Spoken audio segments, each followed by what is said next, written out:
Buenos días, padres y madres de familia. El día de hoy les voy a hablar sobre la evolución de la educación, desde la educación tradicional hasta la educación actual.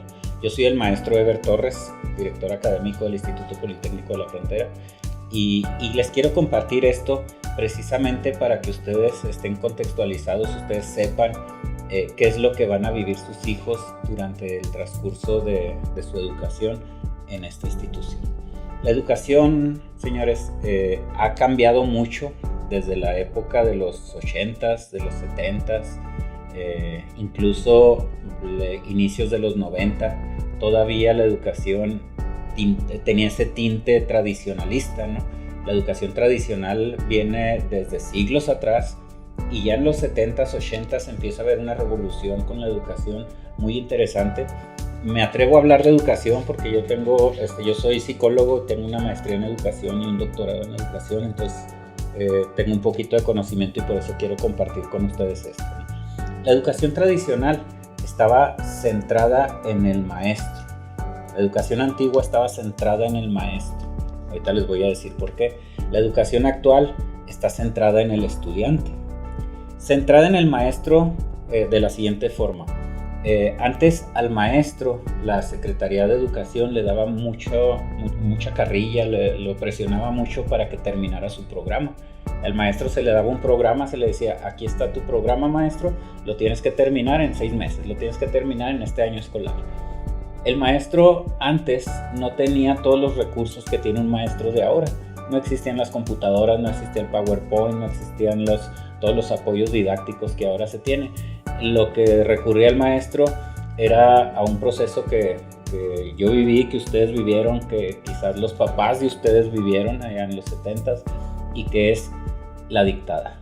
Los profes dictaban, ¿sí? El profe llegaba, estaba yo en la primaria, llegaba el profe. En cuanto llegaba el profe, yo tenía que abrir mi cuaderno y tenía que empezar a escribir lo que él iba a dictar. Y el profe decía: ok, vamos a hablar de la célula. La célula es aquella de la unidad fundamental del ser humano y llenábamos cuadernos y cuadernos de cosas que el profe estaba dictando. El profe, en ese sentido, al profe se decía: si el profe lo dijo, existe. Si el profe no lo dice, no existe. El profe tiene la verdad absoluta, el profe lo sabe todo. El profe estaba tan presionado que tenía que saber todo, tenía que decirles todo. No había oportunidad de que el estudiante, de escuchar otras voces, solamente la del profe. Entonces el profe tenía esa presión de que todo lo que él enseñara tenía que ser realidad, lo cual sabemos que no necesariamente es así. El profe no puede tener toda una verdad absoluta, ¿no? El profe en ese momento estaba presionado, pero también al profe se le daba tal protagonismo que el profe era el rey, era el dios, era una figura muy superior, ¿no? Se decía que el profe pues todo lo tenía que saber. Incluso en los salones de clase, no sé si recuerdan, había unos templetes donde el profe estaba arriba y abajo estaban los estudiantes. El profe llegaba y decía: yo todo lo sé y todo lo que yo les diga va a ser verdad absoluta. Entonces, al profe, igual estábamos en una época distinta a la de hoy. No sé si les suene la frase: la letra con sangre entra. Era en la época de los 70s y antes, en los 80s. En los 80s estaba muy intensificada. Era si un estudiante no hacía caso, si un estudiante estaba volteando a otro lado, si un estudiante estaba platicando, ¿qué hacía nuestro maestro? Ustedes lo saben, ¿no? Ya lo pensaron. El profe agarraba el borrador y te lo lanzaba y ¡paz! Te daba en la frente. Yo lo recuerdo, voy a sacar aquí mi trauma, ¿no? Recuerdo en tercero de primaria que estaba yo sentadito viendo a mi profe. De repente volteo a pedirle a mi compañerito el sacapuntas y de reojo veo que el profe me vio y el profe en ese momento avienta el borrador y ¡paz! Me da en la frente, ¿no? Híjole, volteo y viene hacia mí el profe. ¿Qué hago? Me pongo así de ladito. ¿Por qué? Porque en ese momento el profe llega y me agarra, no de la oreja, de la patilla, y me lleva hasta enfrente del salón. En cuanto llego enfrente del salón, de manera inmediata yo tengo que poner mis manitas así. ¿Y el profe qué hace? Ya se lo imaginaron. El profe saca el metro, saca una varita y me empieza a pegar en las manos. Me da unos golpes en las corvas, la letra con sangre entra, y luego ya me tiene castigado, ¿no? O me manda al rincón con unas orejas de burro, o me pone a la hora del recreo ahí teniendo unos libros, se cargaba una pared, o algo así, ¿no? Era agresivo el asunto. Sí es cierto que éramos, los estudiantes en aquel entonces éramos obedientes, esa es la palabra, éramos obedientes. Pero aprendíamos, no necesariamente, aprendíamos a ser obedientes, pero la información no estaba llegándonos necesariamente. Ahorita la educación está centrada en el estudiante, es decir, los reflectores a partir de los 90s para acá se cambian de dirección y ya no nada más está presionando al maestro. ¿Por qué? Porque al maestro se le tomaba, la Secretaría de Educación a nivel mundial estaba sobres del maestro, pero decían, el estudiante, pues él va a aprender. Si el profe está haciendo bien las cosas, él va a aprender. Pero no volteaban a ver si era cierto que estaba aprendiendo el estudiante. Ahorita se voltean los reflectores al estudiante y ahora sí, a ver, estamos buscando que el estudiante aprenda. Que aprenda a como dé lugar. Que aprenda con el maestro, sin el maestro y a pesar del maestro. Que aprenda en presencial o en virtual, que aprenda con cuarentena o sin cuarentena. Lo que queremos es que el muchacho aprenda, que el aprendizaje se quede. Y para eso, en el día de hoy, tenemos muchas herramientas. Herramientas tales como las computadoras, como los teléfonos celulares inteligentes, como programas informáticos, como aplicaciones informáticas. Sus hijos van a estar trabajando ahorita que estamos en lo virtual, porque la educación ahorita, la que tenemos ahorita, que es una educación por competencias, se transforma a una educación post pandemia, una educación que va a estar entre virtual, presencial y por competencias. Sus hijos van a estar trabajando con algunas herramientas informáticas, con algunas aplicaciones, con algunas situaciones donde deben de tener una manera de autoconocimiento. Ellos deben de autorregular su educación, lo cual es muy difícil porque estamos hablando de adolescentes. Ahí es donde entran en la ecuación los padres de familia, ustedes. Aquí vamos a hacer una alianza entre ustedes, padres de familia, y nosotros como institución educativa, donde por nuestro lado los maestros van a estarles encargando tareas a los muchachos, les van a estar encargando trabajos, los van a estar poniendo a trabajar, a que estudien, a que lean mucho sobre todo. Eso va a estar haciendo el profe de este lado de la pantalla, ahorita que vamos a estar en virtual. Del otro lado de la pantalla va a estar el estudiante, pero también a un ladito debe estar el padre de familia, revisando que el estudiante sí esté trabajando, revisando que el estudiante esté dándole las herramientas también el padre de familia para que el muchacho esté trabajando. ¿Qué herramientas le debe de dar el padre de familia a su hijo? Ahorita por lo pronto lo que más nos concierne es un aparato con el que el muchacho pueda comunicarse, ¿sí? Ya sea un teléfono, puede ser el teléfono del padre de familia, no necesita comprarle necesariamente un teléfono al muchacho, puede ser el mismo teléfono del padre de familia, puede ser una laptop, puede ser una tablet, puede ser una computadora de escritorio. Necesitamos que el muchacho pueda comunicarse. Necesita el muchacho una conexión a internet, ya sea en un prepago del teléfono o ya sea en una situación de internet ahí en la casa, ¿sí? Eso es importante, es lo básico, ¿no?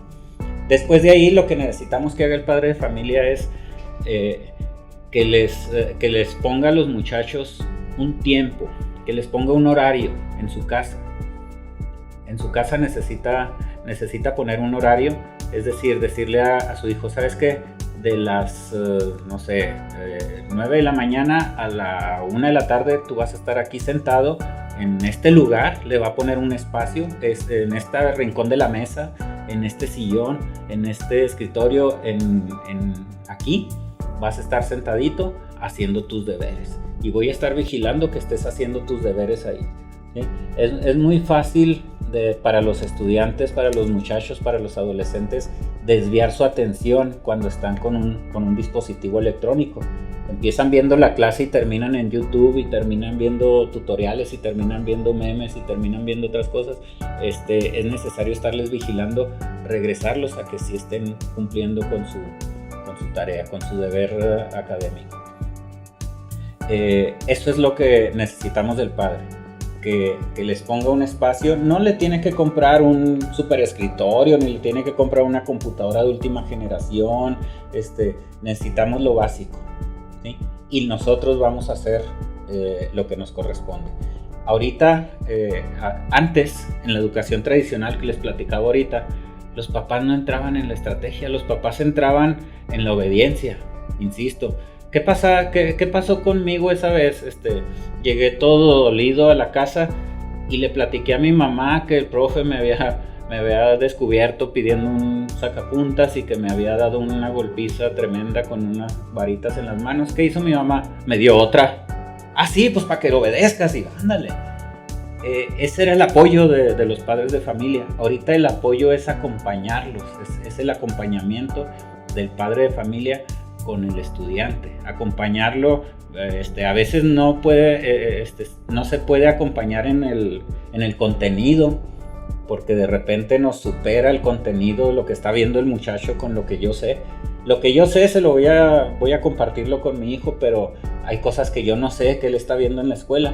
Mi acompañamiento va a ser moral, va a ser de espacio, va a ser de tiempo, va a ser de ponerle, de darle carrilla. En ese sentido, ¿no? De que te pongas a estudiar. De repente el muchacho nos dice, es que no tengo tarea. Déjenme decirles algo, padres de familia. Su hijo siempre va a tener tarea. Su hijo siempre tiene deberes. Ahorita, otra diferencia en la educación tradicional y la educación actual está en otro sentido. En la educación tradicional, en la antigua, la educación estaba centrada en la enseñanza. Ahorita, en la actualidad, la educación está centrada en el aprendizaje y tiene que ver con lo que les decía hace rato de los maestros y los estudiantes. Al estar centrado antes en el maestro, estaba centrado en que el maestro enseñara bien. Toda la capacidad que tenían las secretarías de educación estaba enfocada a que el maestro enseñara bien. Y ellos antes se pensaba que si el maestro enseña bien, el estudiante por añadidura va a aprender, pero no necesariamente. Entonces se le daba mucha carrilla para que el profe enseñara y se pensaba que el estudiante iba a aprender. Hubo una época en que se le llamaba educación bancaria, porque se creía que el estudiante era como un banco de datos, era como una computadora donde el maestro le tenía que meter la información. Entonces decían, el maestro llega, le abre el cerebro al estudiante, mete la información, cierra el cerebro y el estudiante ya aprendió. Pero no necesariamente funcionaba así. La diferencia de enseñanza y aprendizaje es esa, ¿no? Enseñar es transmitir un conocimiento. El aprendizaje es confirmar si realmente ese conocimiento se quedó en el cerebro del muchacho, se quedó en su vida diaria, se quedó en su... Ahorita actualmente hay muchísimas variantes del aprendizaje. Existe algo que se llama aprendizaje significativo, donde el aprendizaje se intenta ponerlo en la vida diaria del muchacho, ponerlo en alguna situación que sea significativa en su vida para que lo aprenda, para que lo meta en su vida diaria. No solamente es el 2x2, 4, es por qué, en qué lo puedo utilizar. Eso es lo que se trabaja ahorita. Ahorita estamos centrados, les decía hace rato, estamos centrados de que el estudiante aprenda. Estamos centrados en el aprendizaje. Nos interesa que aprenda y vamos a usar todos nuestros recursos para que él aprenda. No necesariamente dictarles. Antes salía uno de la escuela, cerraba su cuaderno, salía de la escuela y se le olvidaba a uno que la escuela, ya terminaste. Se decía, es que es labor del maestro. Es que el muchacho tiene que aprender durante las horas que está en la escuela. fuera de la escuela el muchacho ya se ponía a jugar, se ponía a hacer otras cosas, perdía el tiempo, veía la tele, pero no retomaba el estudio. Era raro que retomara el estudio, y pues el maestro tenía que seguir trabajando en ello, ¿no? Entonces, ahorita el tiempo de la escuela, el tiempo que están los estudiantes frente al maestro, es un tiempo donde el maestro está explicándoles información que ellos ya leyeron, que ellos ya intentaron entender, que ellos, la sesión ahora con el maestro es qué dudas tienen sobre lo que les encargué, sobre lo que leyeron, sobre lo que estuvieron revisando. Una clase tradicional antes era, ok, vamos a hablar de la célula. Y el profe ponía en el pizarrón el dibujito de una célula, el dibujito de la otra, y el profe tenía que explicar y les decía, a ver, escriban ahí, la célula es la unidad fundamental de todo ser vivo, y todos escribían. Y luego le ponían nombrecitos a las partes, decía, este es el núcleo es la parte fundamental, y el muchacho escribía, ¿no? En eso se le iba la hora de clase al profe de biología. Ahora, ¿qué sucede? Ahora el profe les va a decir, ¿saben qué, chicos? El día de mañana vamos a revisar la célula. Les voy a encargar que revisen. Aquí está el link de la página donde van a encontrar la información, o aquí están las hojas donde viene la información de la célula, o aquí está el documento donde está la célula, o en su libro de la página tal a la página tal está la célula. Estúdienlo, y mañana vamos a ver qué dudas tienen de lo que no comprendieron. ¿Qué va a pasar en la siguiente clase? La siguiente clase el profe no va a llegar dibujando la célula. El profe va a llegar y les va a decir, ¿qué dudas tuvieron? ¿Qué va a suceder? El muchacho, uno de ellos va a decir, oiga maestro, es que no entendí esto de la mitocondria, cómo está el asunto de la energía que entra y sale, no lo entendí. Ok, el profe dice, ok, así como dice su libro, como vieron en el tutorial, la mitocondria abre entra el potasio y sale el sodio y se hace un intercambio, y les explica. Ah, ok, ya entendí, profe, ¿entendieron los demás? Sí, ok, ¿qué otra duda tienen? Oiga, es que no entendí el asunto del ADN con el núcleo. Ok, el ADN es aquella espiral que bla bla, y el profe les va a explicar. ¿Entendieron todos? Sí, ok, ¿qué otra cosa no entendieron? Y así van a estar los muchachos preguntando situaciones muy particulares de lo que ya leyeron. Porque ahorita el trabajo del estudiante es de él. El estudiante es un ser activo. Ahorita es un ser activo. Antes era un ser pasivo. Antes el estudiante llegaba y se sentaba y lo que dijo el profe, y eso es. No hay otra cosa. Recibía la información. Ahora no. Ahora el estudiante se convierte en alguien activo en el aprendizaje. El estudiante le tiene que poner mucho empeño en leer, en estudiar, en entender. Es el trabajo de él. De hecho, ese es el trabajo que tiene el estudiante, aprender. ¿Y cómo va a aprender? Siendo activo.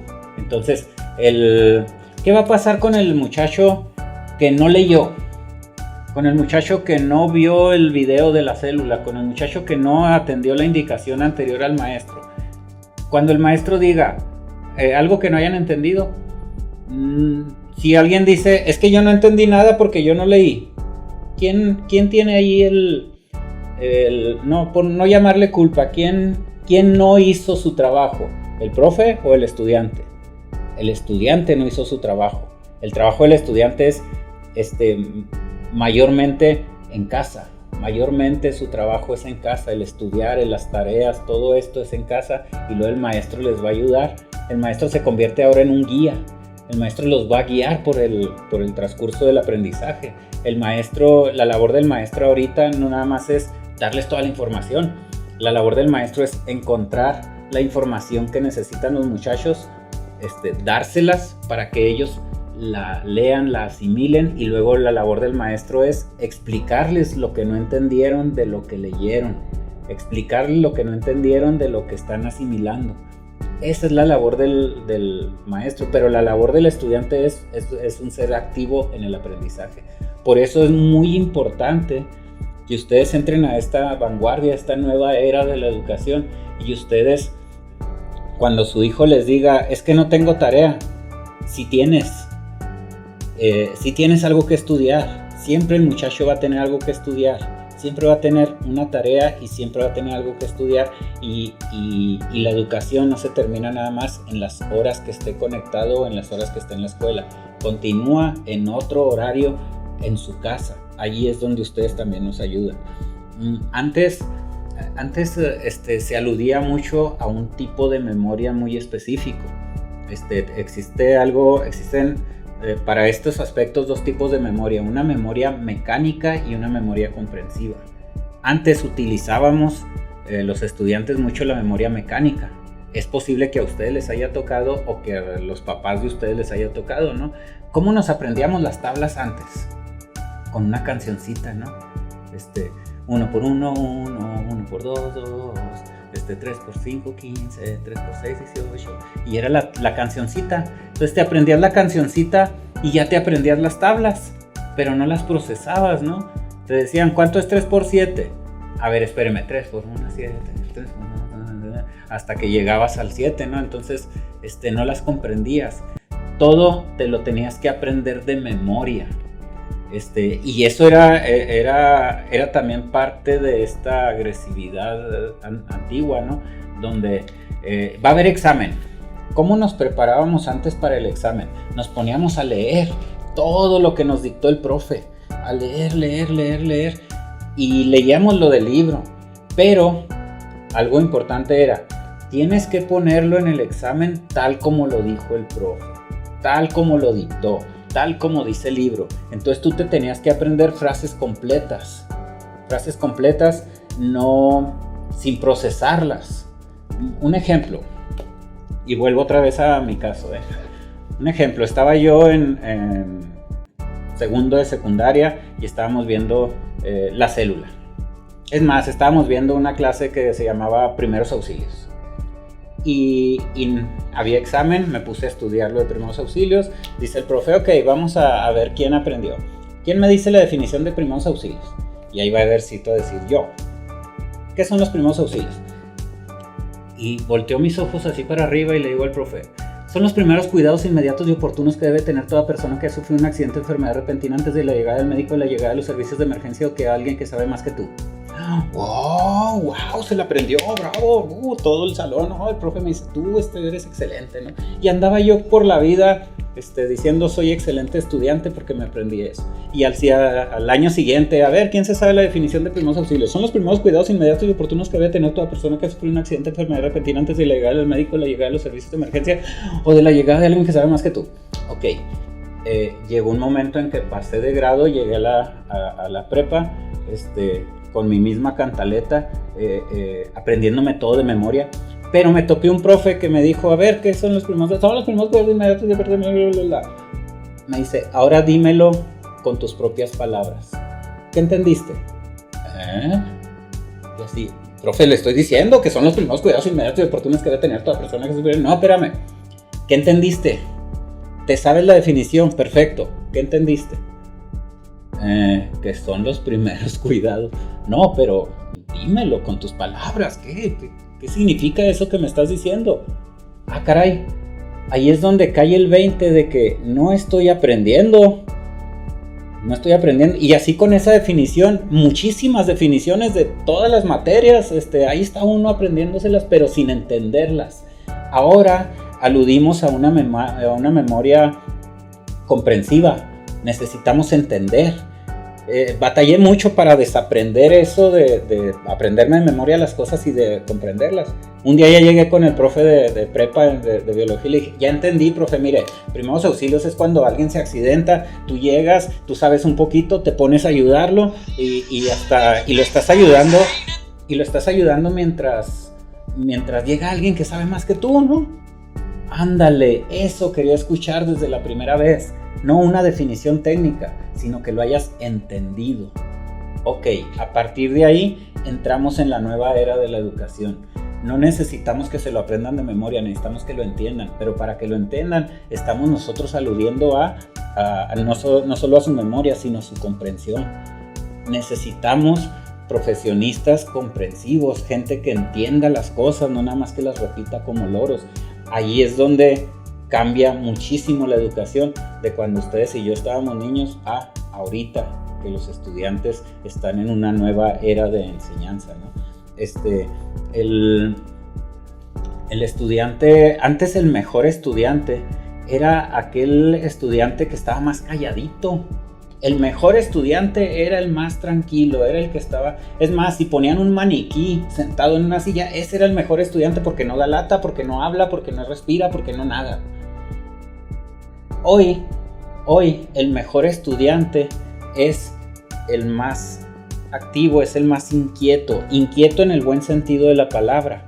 Ahorita el mejor estudiante es aquel que pregunta, es aquel que se hace, pero es aquel que está diciendo ¿y por qué? ¿Por qué sucede esto, maestra? ¿Por qué de esta forma y no de esta otra? Es aquel que pregunta, que es inquisitivo, que quiere saber más.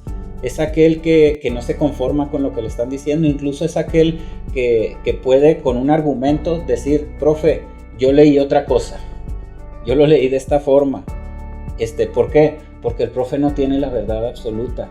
El profe sabe cosas, el profe les ayuda a entender cosas y a veces, y el profe también está en ese entender nuevas situaciones. Necesitamos llegar a ese tipo de estudiantes, que son más activos, que son más, que se preguntan más las cosas, no nada más aquel que solamente recibe la información. Si se fijan, hay una diferencia abismal entre el estudiante de antes y el estudiante de ahora. Nosotros, para llegar a estos estudiantes, necesitamos que ustedes nos ayuden. Necesitamos que ustedes lo entiendan, que ustedes comprendan cuál es la situación actual de la enseñanza-aprendizaje, de la educación, y entren con esto, porque a veces vienen padres a reclamarnos. Oiga, es que este profe les está encargando mucha tarea. Este profe los pone a exponer, que no debe de hacerlo él. No. La exposición es una herramienta más para que el muchacho aprenda. No siempre va a estar el profe enfrente, a veces está el muchacho. Es que el profe siempre los está haciendo trabajar y los hace leer. Ajá, ese es un buen profe. Necesitamos los padres entender que el muchacho debe de leer mucho, debe de estar escuchando mucho. Hay muchas herramientas ahorita en la actualidad. Hay videos, hay tutoriales, hay páginas, hay infografías, etcétera, ¿no? Donde los maestros se apoyan para que el muchacho aprenda. Pero si un muchacho no lee, un muchacho no hace nada en su casa, un muchacho se olvida de la escuela después de que se termina la sesión de la escuela, ese muchacho va a batallar. Porque les decía ahorita, hablaba yo de una palabra que es competencias. Ahorita, señores, estamos en un mundo de competencias, estamos en una sociedad, los trabajos están absorbiendo a los nuevos empleados por competencias. ¿Cómo es eso? Ahorita las empresas emplean al que sabe más, al que puede demostrar que sabe más, no solamente al que tiene un papelito que dice que sabe. No sé si me explique. Antes decíamos, papelito habla, ¿no? Vamos a pensar que el hijo de ustedes termina la prepa y recibe un documento, un diploma donde dice que hizo la formación para el trabajo en electromecánica. O recibe un título donde dice que es técnico profesional en enfermería. O recibe el diploma de que hizo formación para el trabajo en comunicación o en criminología o en diseño gráfico, en informática, en comunicación. Este muchacho recibe el documento y va a entrar a la universidad y va a entrar a trabajar. Va a ayudarles a ustedes en el trabajo. Tenemos dos tipos de estudiantes. Tenemos muchos tipos de estudiantes, pero voy a hablar de los que están en las dos orillas, ¿no? Sin ánimo de ofender ni de discriminar, ¿no? Tenemos por un lado a un chico, vamos a llamarle Juan. Él egresó de electromecánica. Lo tuvimos aquí, está en todas las escuelas. Vamos a llamarle Juan.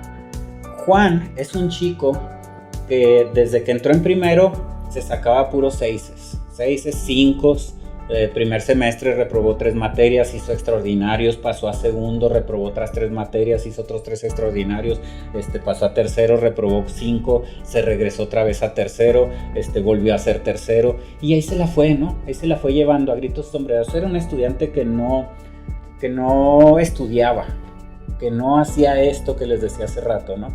Y ahí va, Juan de repente un día, después de 4 años de estar en la escuela, porque repitió 2 veces, sale. Recibe su certificado de prepa y recibe su formación para el trabajo en electromecánica. Al mismo tiempo, egresa en esa generación, vamos a llamarle Elda. Elda es una estudiante que estuvo aquí y puede estar en todas las escuelas. Era una estudiante brillante, también está en electromecánica, 9, 10, 9, 10, 9, 10, excelente, brillante, estudiaba mucho, siempre estaba estudiando y termina, también egresa junto con Juan. Recibe el mismo certificado y el mismo diploma. Los dos salieron de la misma generación. Ellos dos tenían los mismos maestros, la misma biblioteca, el mismo centro de cómputo, los mismos laboratorios, todo era igual. ¿Por qué uno de ellos sacó un 6 de promedio y la otra sacó un 98 de promedio? ¿Quién tiene no la culpa, sino que quién es responsable de ello? La escuela por una parte, pero más el estudiante que estudió o que no estudió. Egresan Electrolux, una empresa de electromecánica de aquí, tenemos un convenio con ellos y viene y nos dice: oye, Politécnico, necesito contratar a 5 nuevos auxiliares electromecánicos. Mándame a tu última generación. Mandamos a los chicos que egresaron y ahí van Juan y va Elda. ¿Qué va a suceder con la empresa? La empresa, ¿cómo le va a hacer para elegir quién va a trabajar para esa empresa? Antes era, ¿traes el papelito? Sí, pues pásale, ¿no? Antes era, pues te contrato de acuerdo al estatus que tiene la escuela de donde vienes, ¿no? O te contrato de acuerdo a si eres recomendado. Es que yo conozco al gerente de recursos humanos de no sé qué área, pues pásale, te contrato, ¿no? Ahora no, las empresas no se pueden dar ese lujo. ¿Por qué? Porque estamos hablando de que las empresas necesitan tener estándares de calidad, y para tener estándares de calidad necesitan tener empleados que puedan llegar a esa calidad. Entonces la empresa lo primero que tiene que hacer para ver a quién va a elegir, porque no nada más llegaron los 15 que egresaron del Politécnico a esa convocatoria.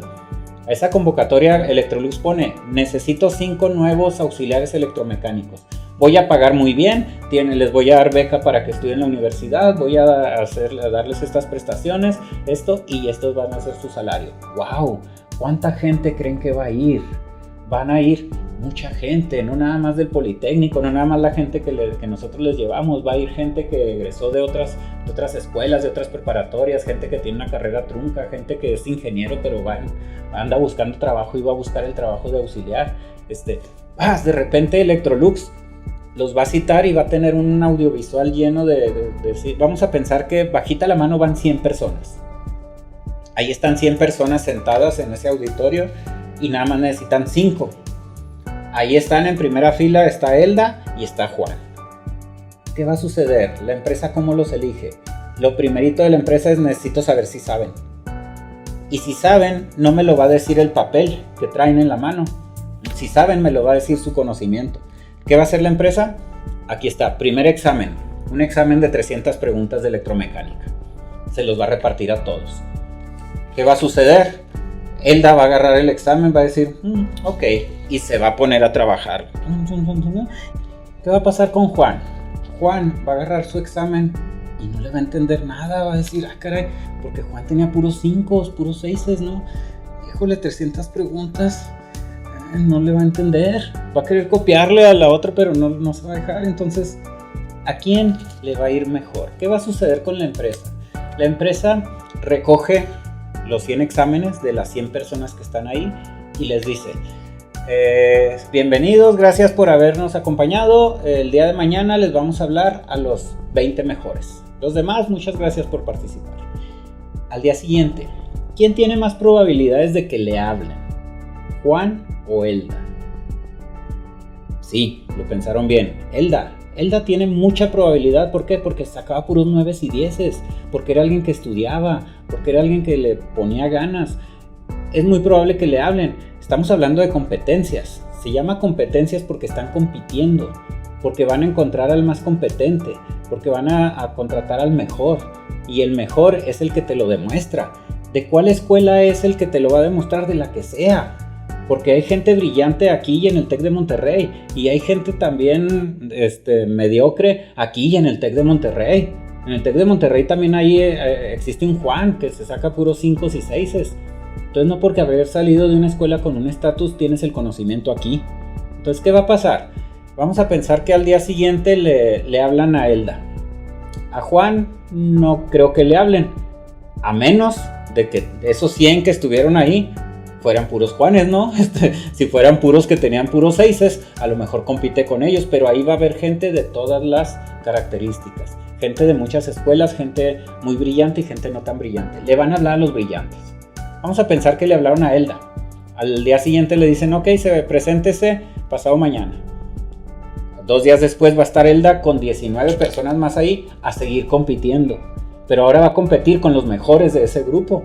Va a haber muchas Eldas ahí, va a competir con otra gente que también es brillante. ¿Qué sigue? Les van a decir, ok, vamos al área. Se los van a llevar al área de producción. Les van a decir, aquí hay una máquina.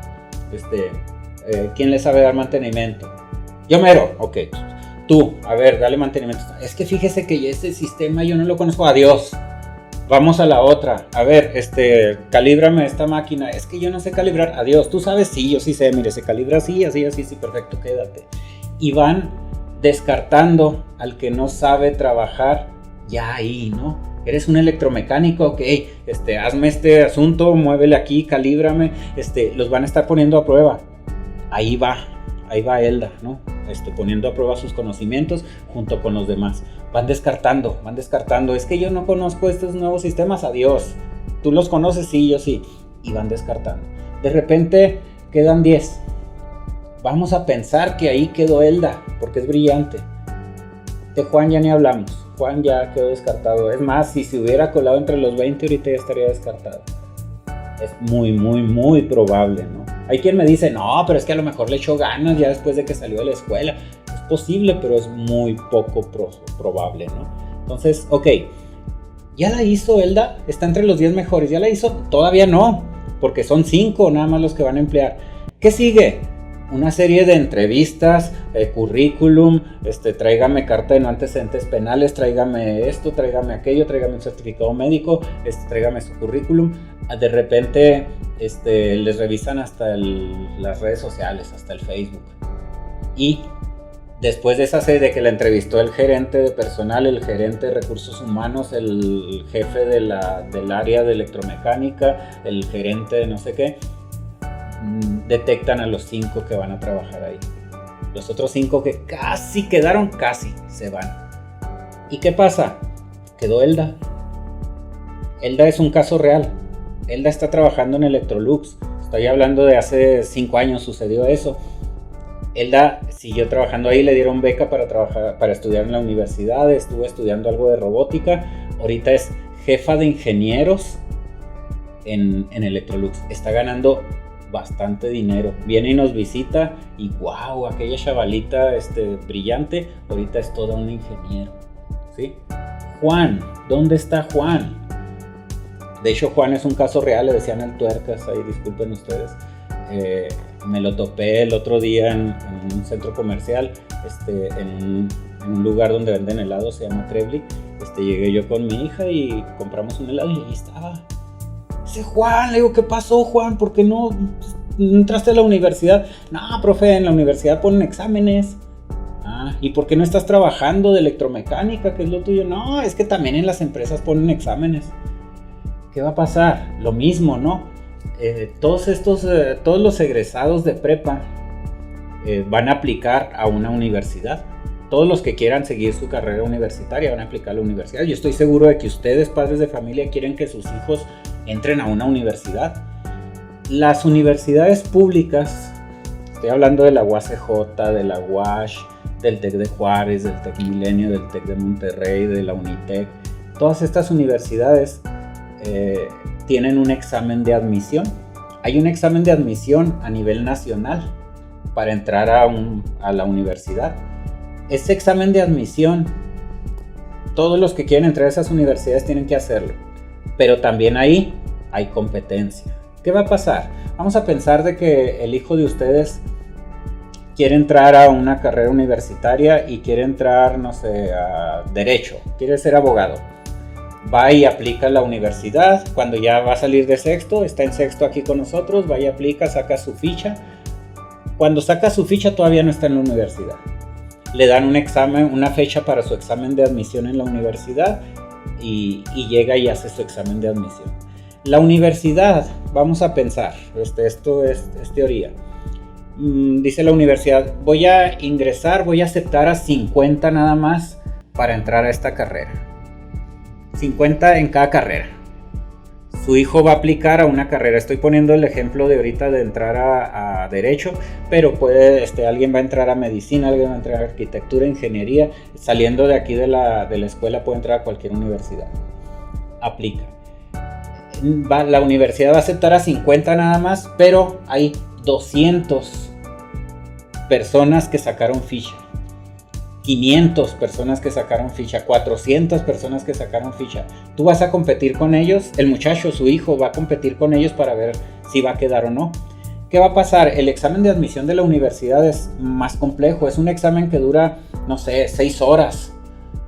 Son 3 horas frente a una computadora, les dan 1 hora para que vayan y estiren las piernas, se coman un burrito, descansen y luego regresan otras 3 horas. Así de pesado está. Va a llegar el muchacho, va a abrir una computadora, va a poner su nombre y ahí empieza. Y son, no sé, 500 preguntas.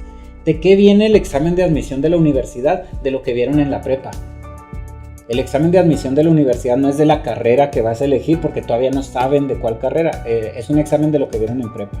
Ese examen de admisión de 500 preguntas viene matemáticas, química, inglés, ciencias sociales, ciencias naturales, las materias que llevaron aquí. ¿Qué va a pasar? Elda y Juan llegan a hacer su examen de admisión. Elda le va bien por añadidura porque le echó muchas ganas. Juan, ¿cómo le irá a ir en este examen? Si nada más aceptan 50 y 200 aplicaron, al final la universidad, el mismo sistema, están en la computadora, termina el examen el muchacho, ahí mismo la computadora hace la calificación y en la misma computadora, terminando el examen, todos estos 200 muchachos, ahí pone el ranking. Ahí pone, está primero fulano que todas se las sacó bien, que tiene 5 mal, que tiene 10 mal, hasta el último que no dio una, ¿no? ¿Qué va a pasar con esta lista? Van a agarrar los primeros 50, los que hicieron mejor ese examen de admisión, y esos 50 son los que entraron a la uni. ¿Qué va a pasar con los muchachos que sacaron del 51 para abajo? Ellos no quedaron en la universidad. Van a tener que seguir compitiendo en otros semestres. ¿Y qué va a suceder? Pues estos 50 pues ya quedaron en la universidad, ahora tienen que echarle ganas en la universidad para terminar su carrera universitaria. También es competencia. ¿Qué ha sucedido? Me decía Juan, es que ponen examen de admisión. Sí, de repente tenemos, viene gente a la escuela y nos dice, es que en la universidad no aceptan a los del Politécnico. Caray, ¿por qué? Es que mi hijo ya hizo 3 veces el examen de admisión para entrar a medicina y no ha quedado, entonces no quieren a los del Politécnico. No, espéreme. En la universidad va a aceptar al que llegue de cualquier escuela siempre y cuando compita y gane esta especie de concurso, ¿no?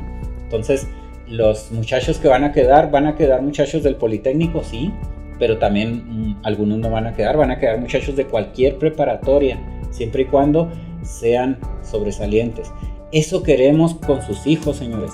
Queremos que sus hijos sean una Elda, queremos que sus hijos le echen ganas, pero para eso ustedes sabemos que son adolescentes, hay que apretarles la tuerca y hay que estar sobre de ellos, hay que estar dándoles mucha carrilla para que ellos puedan sobresalir, si no, se van a convertir en un Juan que no va a poder tener acceso a un trabajo mejor o a una universidad.